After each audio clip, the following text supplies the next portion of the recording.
Чоң рахмат Улан Бердібаевич. Урматтуу Талантбек мырза, эми бул кредиттин суммасы 7,64 миллион доллар экен. Кредиттин мөөнөтү 50 жыл, жеңилдетилген мезгил 10 жыл экен да, бул эми жакшы экен. Биз эми колдойбуз деп айтам, анан жана биздин сунуштарды эске алып, эмикиде даярданып келсеңиздер, бизде азыркы учурда биздин мамлекетте сиздерде эми анализ бар да, канча айылда таза суу бар, канча айылда таза суу жок. Ушу боюнча айтып койсоңуздар. Ким жооп берет? Мен жооп берип коем. Бизде план инициация түзүлгөн, республикада 1906 айыл бар.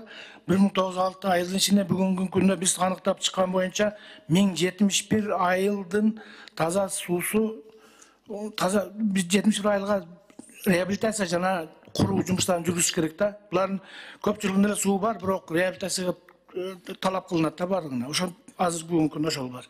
Бизде Кадамжай районунда канча айылда таза суу бар, канча айылда таза суу жок? Ушу боюнча маалымат барбы сизде?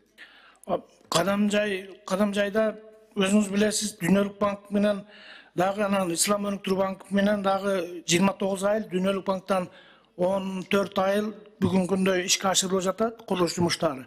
Калган айылдар боюнча бар, Тамаша, ошолор бул жактарда бар, берге кайсы эле ошол айылдар баарында эле бар. Булар экинчи этабында тур Исламдык банктын. Азыр канча айылда иш жүрүп жатат?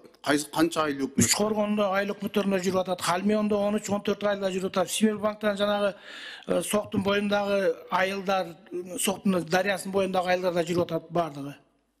Дарыянын боюнда кайсы айылдар, аттарын айтпайсызбы? Азыр. Макул анда, мен да бир маселени айтып кетейин сиздерге. Бизде Кадамжай район Масалиев айыл өкмөтүндө Какыр деген айыл бар да.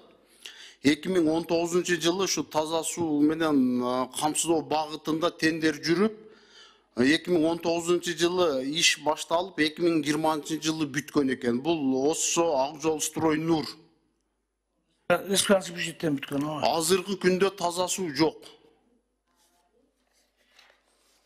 Ким жооп берет буга, бул боюнча? Карап көрөйүк, неме кылабыз.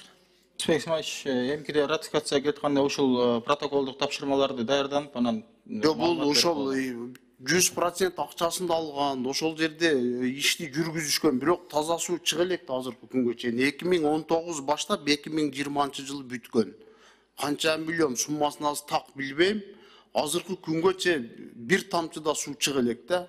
Ушундай жанагындай фирмалардын мындай жоопкерчилиги каралабы сиздерде? Сөзсүз түрдө $500 миллион ашык таза сууга акча алынган экен. Мына бир топ мындан нарында деле, бүт эле областтарда ушул таза суу боюнча жакшы иштер жүргөн эмесми 30 жылдын ичинде? Мына Чыңгыз Азаматович да туура айтты. Конкреттүү түрдө ошолорду баарыны карап, анализ кылып, жоопкерчилигин караш керек да алардынчы.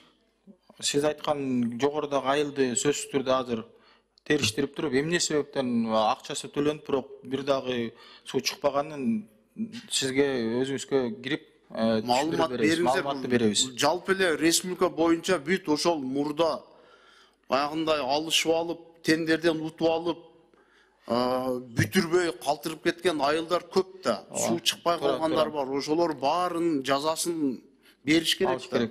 Мыйзамдын негизинде жазасын алыш керек аларчы. Кээ бир жерлерде айыл өкмөттөр өзүлөрү тендер объявить этип, өзүлөрү салган учурлар бар. Кээ бир жерлерде жанакы жергиликтүү УКС салган бар, анан таза суунун департаменти салган бар, АРИС салган бар. Анан эмнеге мындай болуп калды, биз тактап туруп сизге жооп беребиз. Рахмат.